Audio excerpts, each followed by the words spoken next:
Shakima Fulmore Townsend is the president of Philadelphia Youth Network. She's going to take us into this. I was calling it the Oprah segment, and when I told Shakima, hey, you know, I really would like you to do this segment, she's like, oh, can I give away cars? And I was like, no, girl, we don't have any cars to give away, but you can come and you can lead the facilitation of this next panel. So Shakima, could you come to the mic? Thank you. And we can applaud Shakima as she comes to the mic. Go, Shakima. So there are no cards for me to give away, but that does not mean that I'm not equally excited to be here and moderate our panel this afternoon. I'm going to ask for our two panelists to join me here. I'll stand up for a little while, I may grab a seat eventually. It's important for us to think through this segment with a different set of lens, and one of the things that we want to look at is how do we actually implement. We want to take ourselves to a space of implementation, and how do we actually apply some of the skills in real-time ways to actually scale the efforts of growing grit and resilience, and thinking about our city as having a more robust and integrated college-going culture. So it's not what we learned earlier. We got some facts, right? We had our first panel, which was sort of deepening our knowledge and understanding of grit and resilience. We started to begin to briefly understand some of the concepts that are associated with this work, but also some of the data that's undergirding our local context. We're now going to move into a discussion with some of our national experts about ways that we could look at early successes, and we're going to frame our discussion today in the form of collective impact. So how many people here, I don't want to assume, are familiar with the collective impact approach? That Jenny Bagoni raised her hand so high. Great. So this is not new terminology for most, but to give you a sense, collective impact is a little bit greater than collaboration. It is more about using common resources, a common agenda, and mutually affirming activities to solve a common challenge. So if we were all to agree that our challenge is about growing and scaling grit and resilience in our young people, we're going to have a discussion today with the panelists about some of the things we might consider to do that.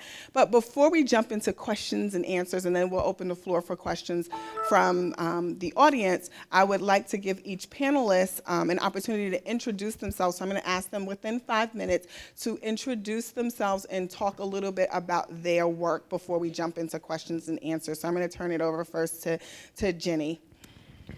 Hi, I'm Jenny Nagaoka from the Consortium on Chicago School Research. I'm really happy to be here in Philadelphia because it's kind of nice to actually be in a room of practitioners and people are really working on this problem. I'm used to doing that in Chicago, but it's good to sort of see what's going on in other cities as well.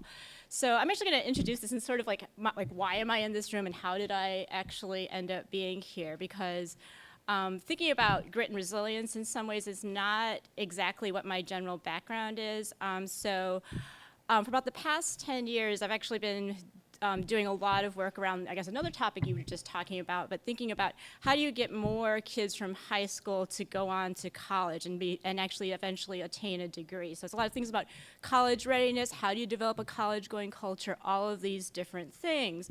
But through this work, one of the things that we actually were really not struggling with, one of the things that we found is something actually that Angela mentioned earlier, is that grades are more predictive of test scores of any number of outcomes that we really care about, whether it's high school graduation, college graduation, earnings, health, all these different things.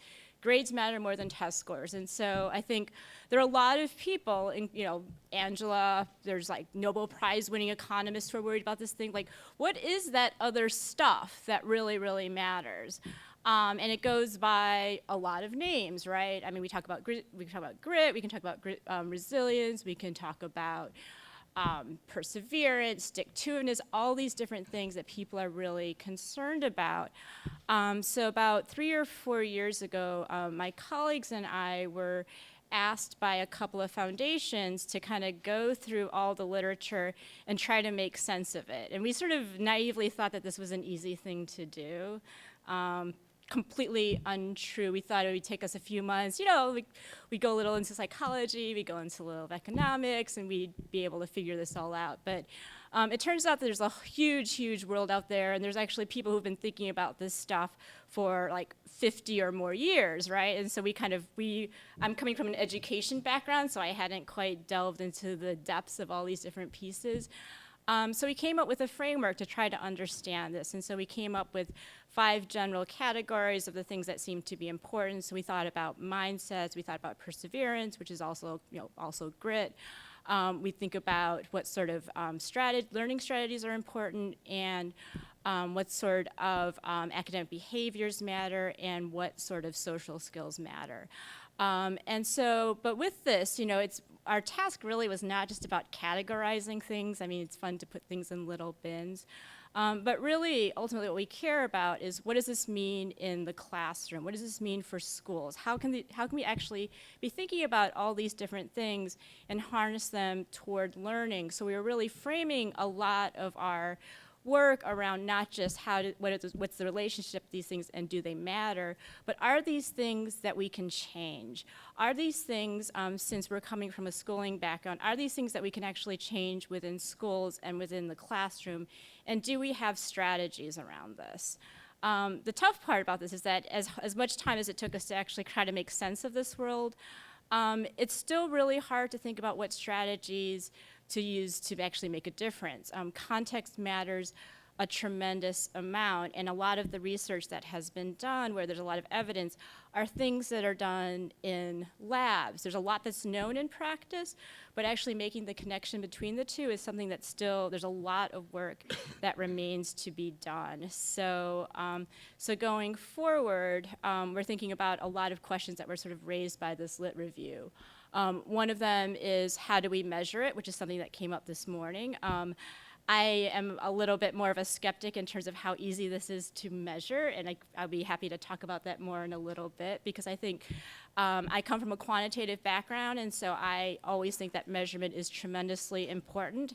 But I think people greatly underestimate how easy it is to do, and how do you and I think a lot of things that are embedded in measurement are not just about can you measure it, but how are you actually measuring it in ways that are useful, especially for practice, and so are we doing this in the right way? And so I think it's really important as we're doing that to be thinking hard around those issues. There's also another line of work that's being led by my colleague Camille Farrington, where we're working with a network of 8th and 9th grade teachers to try to think about what this looks like in practice. And then we're also trying to expand this framework not just to be what's going on in schools, but thinking about what's the interaction between what's going on in children's communities, families, and out-of-school time, because we also know that these are not things that just live in school, but we actually need to be understanding the full extent of children's lives. And so that's my story, a little bit longer than I probably should have, but I will pass it on to Warren. You always do that, Jenny. I'm Warren Simmons. I'm the director of the Annenberg Institute for School Reform at Brown University, and actually we spent the last 3 years. I know, I was going to mention that. But you didn't, did you? I'm sorry. We spent the last 3 years. We spent a lot of time together. In a partnership, the College Readiness Indicator Systems partnership, working. Is it not on, or is it, I'll just talk loud more? I know you don't want to miss what Warren has to say. Speak directly into it. Speak directly. Can you hear me now? Oh, much better. Just take it out there. So we spent the last 3 years in a partnership with our colleagues at Stanford, the Gardner Center at Stanford, developing a set of indicators, some of them around the non-cognitive factors that enhance college readiness. So I'd urge you to look at that. It's called the College Readiness Indicator Systems Framework. But I'm also one of those people Jenny referred to that I've been at this for 50 years. I'm 63, and I grew up in East Harlem in New York City. So understanding resilience and grit was a personal endeavor, but it also became a professional endeavor because I became a cognitive psychologist very, very early on in life. At the Annenberg Institute, we have 3 circles of work, district redesign and leadership, because I think that whatever you discuss here today, we're not only talking about changing individuals, but changing communities and educational systems so that they reinforce the kinds of characteristics and features and help nurture and develop them, as opposed to threaten and undermine them along the way. I think they're editorial comment, but it's also backed in research. that there is nothing worse you can do to a child than develop grit and resilience that they have to use in the face of a toxic environment, right? Typically, that leads to someone who is successful in a narrow way, but dysfunctional in others. Editorialized by using the example of our Supreme Court Justice Clarence